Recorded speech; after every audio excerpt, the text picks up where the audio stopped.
welcome. Today, the Living with Wildlife Illinois team is hosting a question and answer session about nuisance wildlife and how licensed Illinois nuisance wildlife control operators can assist you. I'm Laura Kimmon. And I'm Kathy Andrews Wright. Today we're joined by Stan McTaggart with the Illinois Department of Natural Resources and Mark Romano, who is the president of the Illinois Wildlife Control Operators Association. Stan, let's kick it off with you. Would you please give us a little bit of background about yourself and then give us an overview about what today's conversation is going to be about? Yeah, again, I'm Stan McTaggart. I'm the Wildlife Diversity Program Manager with the Department of Natural Resources. I work in the Wildlife Division. My primary job responsibilities are to manage fur bearer hunting and trapping regulations. We also work with licensing for nuisance wildlife control. We centralize all the permitting and the licensing of nuisance wildlife removal for the state. So, of course, that's what we're here for today. Nuisance wildlife in Illinois is a fairly common occurrence, unfortunately. Most people enjoy seeing and interacting with wildlife, but when wildlife cross a threshold and begin to cause property damage and or a threat to human health and safety, that's where by statute we are authorized to step in. We don't have to follow the regular hunting and trapping seasons. We can remove animals in areas that you would not be able to hunt or trap. So this helps landowners mitigate some of the conflict that can arise. And some of what we do is it's not always a lethal removal. A lot of times it is education and working with landowners and homeowners to help them better understand why these animals are there in the first place. So a lot of what we do is try to educate, the needs of wildlife, food, water, shelter.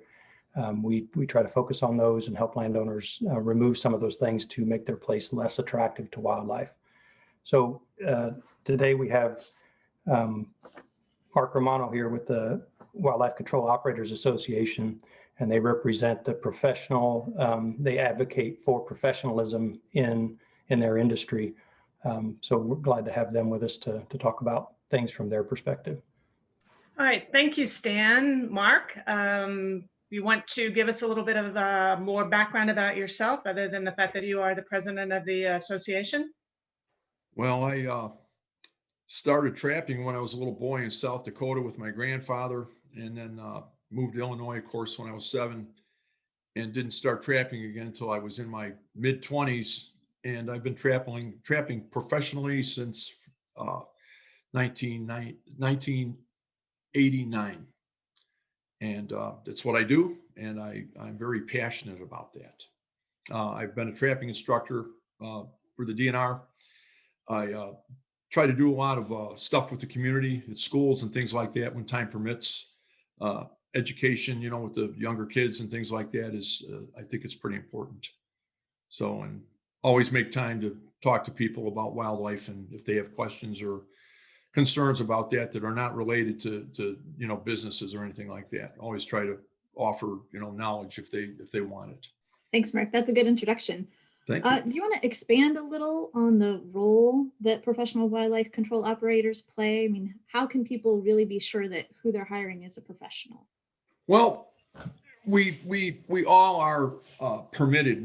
Everybody says we have a license, we have permits, and so for the record, I guess you could say we all have a license, but we have a permit. And when somebody calls if they want, nobody really ever asks you if you have a license, but if you do, or if they question that, every person that does this should be able to produce their permit and show it to them. I think it's legal now.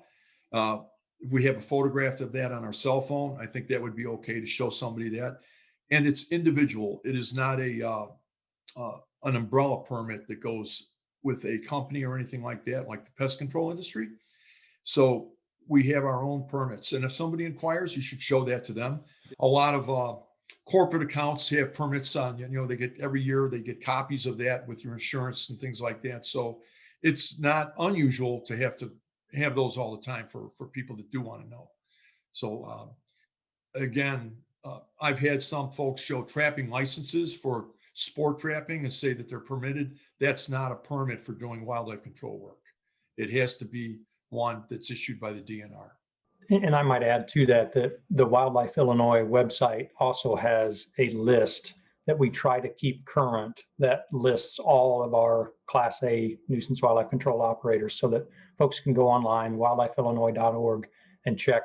Not only does it have the list of all the licensed or the permitted nuisance wildlife control folks, but it also has an interactive map that will help them determine which permittees are close to them so that they can begin to, make contact and try to locate a nuisance wildlife control operator that's close to them.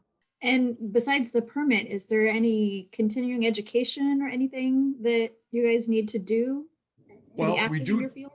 Yes, we do continuing education at our meetings every year. Of course, we didn't have meetings this year because of COVID last year. And we provide continuing education, and that's important. There's a lot of information out now for the industry with some magazines and things like that. And for me, if anybody ever calls or asks if I know something that someone needs to know how to do something, I will always try to share that. And shared knowledge is, to me, this is the kind of thing that you never know everything. There's not a learning curve. It's a circle. You never stop learning in this industry. And that's why it's so interesting, at least to me, and education is paramount. Well, thank you, Mark. Stan, Mark mentioned the fact that the Illinois Department of Natural Resources is the agency that is issuing the licenses for these professional operators. Could you please walk us through the steps that are required in order to be licensed? Yeah, in order to obtain a nuisance wildlife control operator's permit, which is typically a Class A permit, folks need to, if you're interested in becoming a licensed or a permitted Class A nuisance wildlife control operator, there's a 100-question test that you have to take. But the first step would be to make contact with your local district wildlife biologist. They can provide a study packet that has all the information that is going to be covered on the test. And then after they have studied and are ready to take the test, they can set up a time and a place that works for them, and as well as the district biologist, to take the test. The material on the test covers everything from the biology and life history of a lot of common nuisance wildlife in the state, everything from bats to raccoons to skunks to chipmunks to squirrels, a lot of these common species. And they need to know how many young they have, when they have them, when the breeding season is. That helps folks that are doing this work need to have a good understanding of what's going on in the animal's life history at the time of the complaint, right? So that they don't go in and remove one adult female from a place that may have 6 young, tucked away somewhere. That's very important that they have a solid understanding of the biology and the life history of our wildlife. They also need to be familiar with the trapping techniques.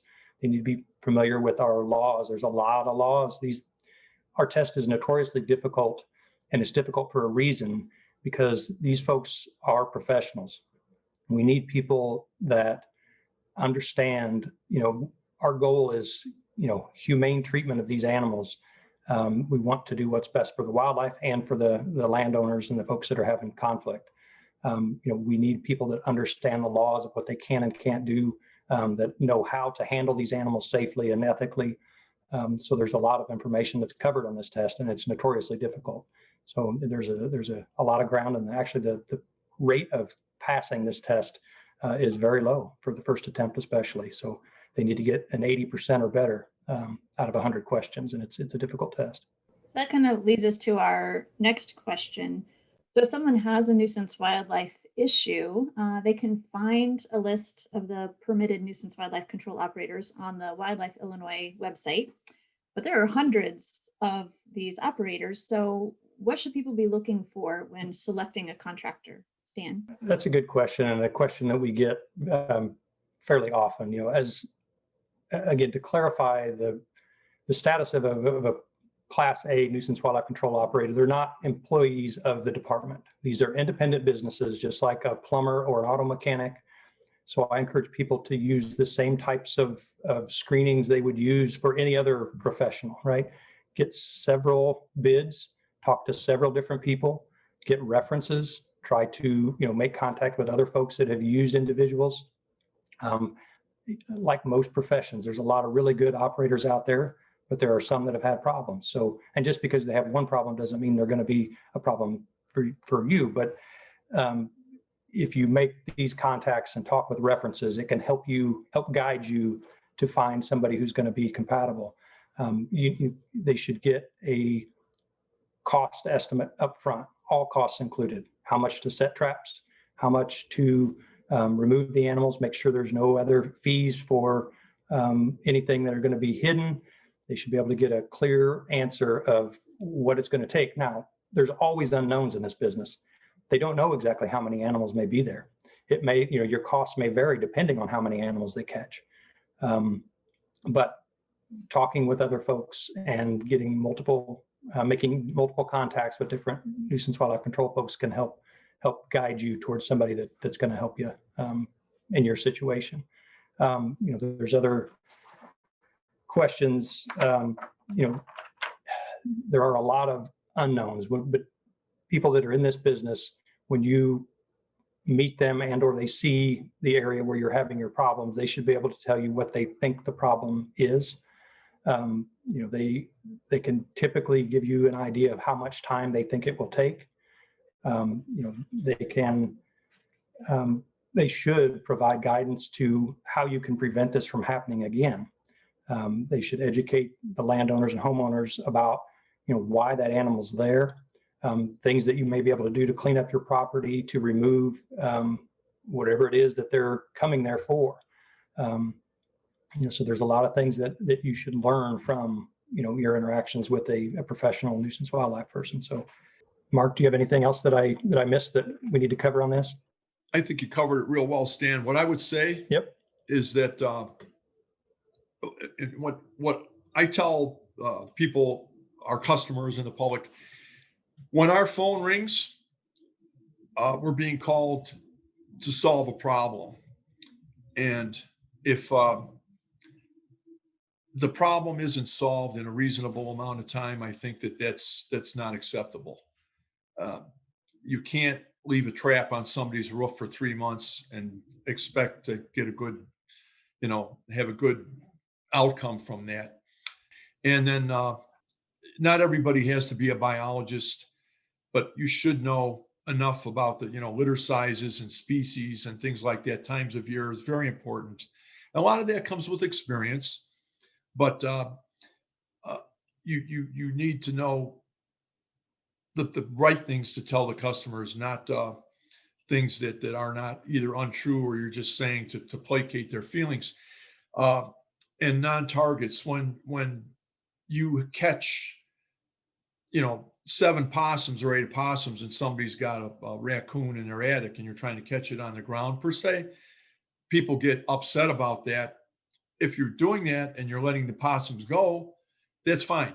But if you're charging them for that and they don't know and they get that can become a problem. And that's how people get bad reputations by doing that. If you tell somebody up front that, say, for instance, I have to catch a skunk and I set the trap for the skunk and I catch a raccoon that night. And you ask the person, if I take this animal away, I have to euthanize it and I will charge you for it. If they're agreeable to that, fine. If not, you release it right there, which is legal. If not, that's not a problem. But if you surprise them and just take it away, that can cause, bad feelings. And then the next day, maybe they're out at a big box store buying their own cage. And a lot of that happens. So I think that it's very important that that operators let people know up front about that kind of thing with non-targets, and that also makes for a lot of good public relations with that kind of thing. Non-targets, and of course checking our traps. As you know, we are supposed to check our traps. We're mandated to do that. If the customer wants to check the trap, I think that's fine. I personally like for the customer to be part of the process where they can see, they go outside or whatever, and they know what's being done. But if they get a call in the middle of the night and have to leave town for a family emergency or something like that, and they don't call me, it's my job to go there and check. I can't presume that there's nothing caught. So it ultimately, I believe it, and legally, it's my responsibility to go check the husbandry, the welfare of that animal, because I'm the one that set that trap. And that to me is paramount. If you don't if you don't check a trap, you shouldn't be setting it. And that to me, that's the golden rule of doing this. Check your traps. I am a firm believer in that. It's almost an obsessive thing. Trap checking is very, very important. Sometimes in certain jobs, even twice a day. That's why cameras are so good to have in this day and age. They reduce a lot of stress. So let's shift gears now a little bit. We've talked a little bit about raccoons, possums, squirrels, but the real goal is to reduce the likelihood that people are going to have conflicts with some of these common species. Mark, would you maybe kick us off in this portion of the conversation by describing some of the more common wildlife problems that you see this time of year and maybe some tips for homeowners? Well, this time of year, people may, it's the middle of winter, but in the wildlife world, everything is still in full motion. You would not think that, but it is. Bats hibernating in attics. They don't all migrate anymore.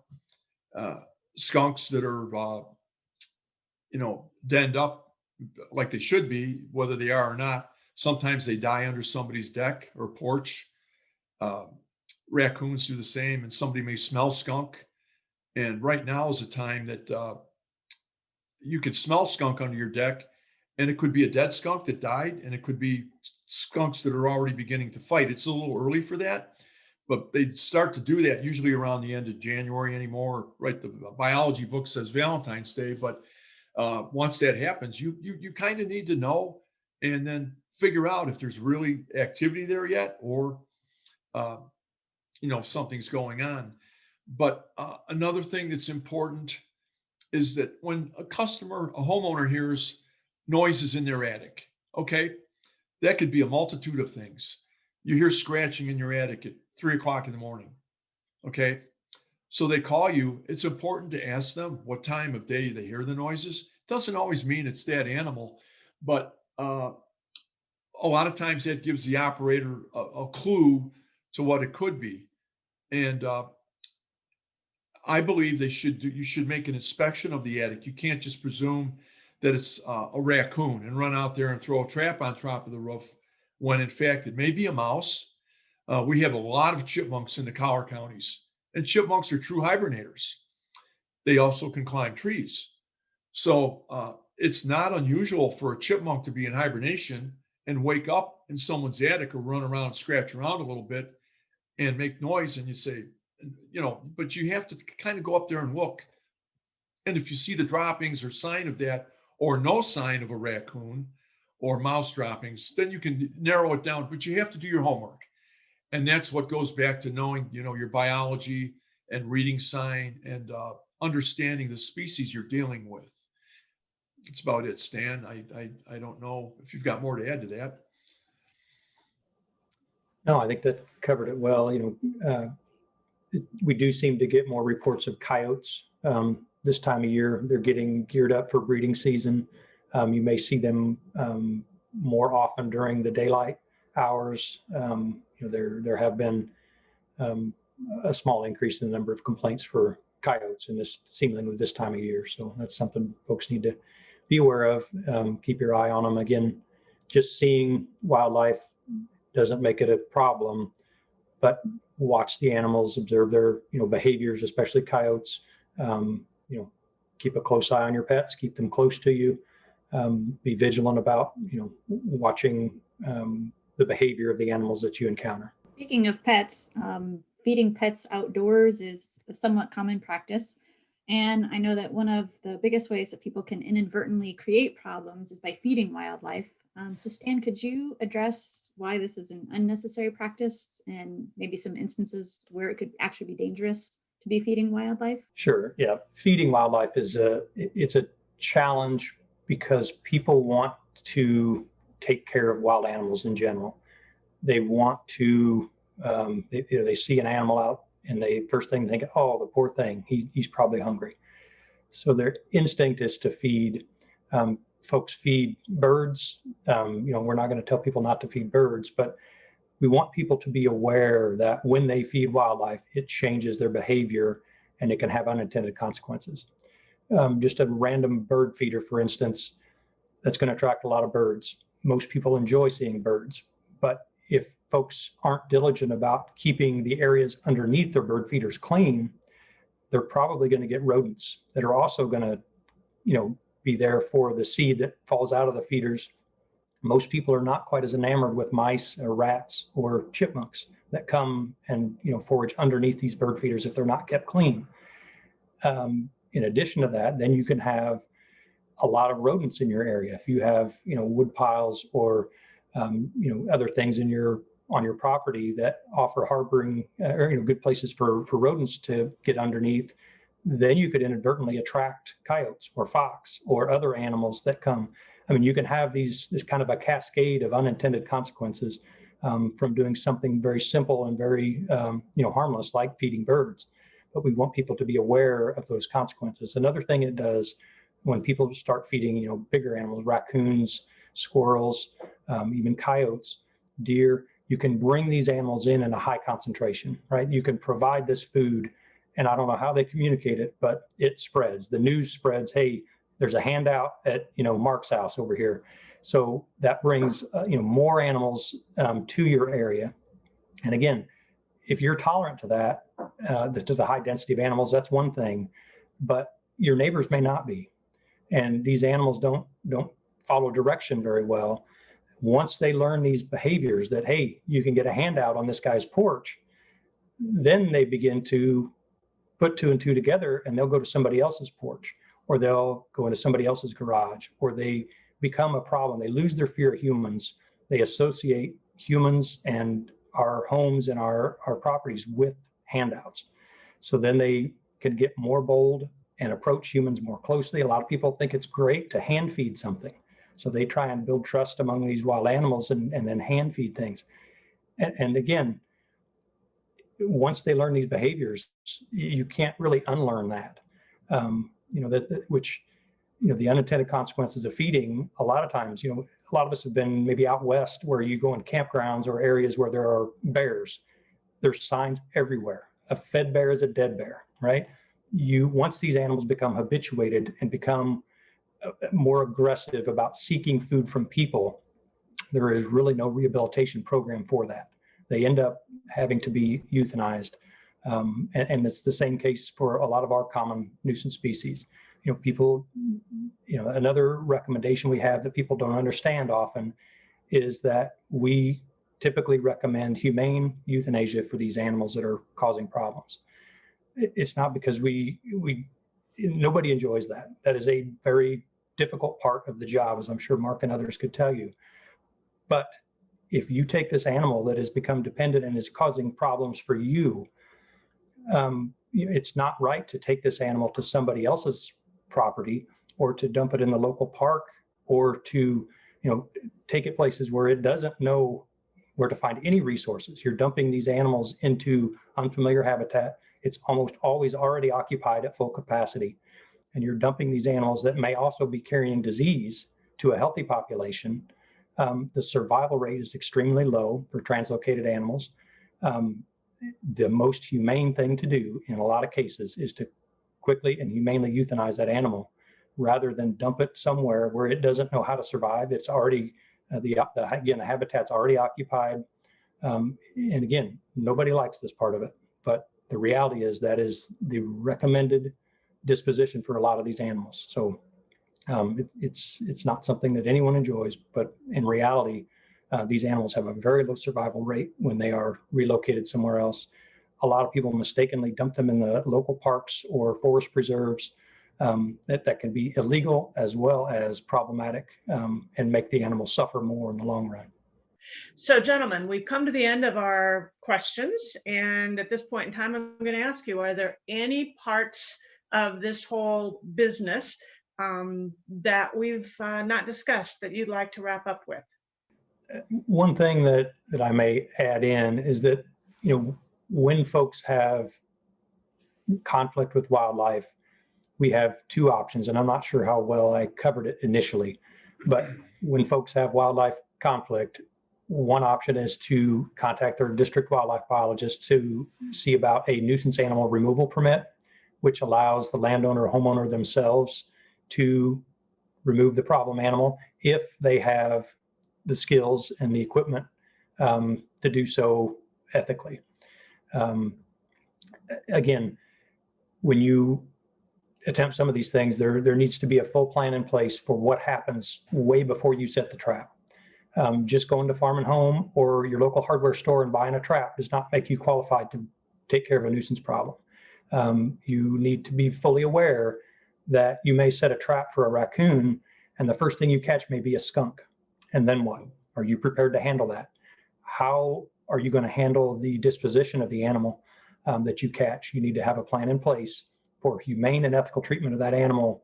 Well, or do not set a trap. That is a lot of people think, oh, they get a quote from a professional and they think it's high. And so they go to the hardware store and they buy a trap themselves. And then they catch something they're not intending to catch. And then the problems begin, and the costs can far exceed what they would have paid a professional to have done it correctly the first time. That you're paying a professional nuisance wildlife control operator for their skills and knowledge and experience, right?